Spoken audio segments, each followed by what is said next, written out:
ስትገፋ ከጎን የሚቆምል እግዚአብሔር ነው። ስትናቂ ካንቺ ጋር የሚሆን እግዚአብሔር ነው። ምክንያቱም እግዚአብሔር ከግፉዋን ጋር አለ። የተረሳውን የሚያስታውስ እግዚአብሔር ነው። የወደቁትን የሚያነሳ እግዚአብሔር ነው። ልብሳቸው የተገፈፈውን የሚያለብሳቸው ከጸጋው እግዚአብሔር ነው። የተናቁትን የሚያከብር ማን ነው ወገኖቼ? በሰው ሀገር መኖርን በሩቅ ለሚያየው ብርና ወርቅ የሚታፈስ ብቻ ነው የሚመስለው። የውስጡን ስቃይ ግን ማንም የለም የሚረዳው። ስደተኛ ብቻ ነው ስለ ስደተኛ የሚያውቀው።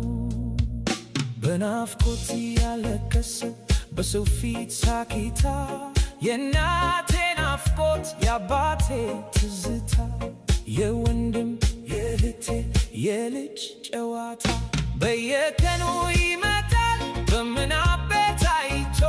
እንባዬን ያፈሰዋል የድሮውን አስታውሶ። ብርድና ሙቀቱ የማዳም ጩኸቱ ሁሉንም እችላለሁ ይለፍ ቀኑ በከንቱ።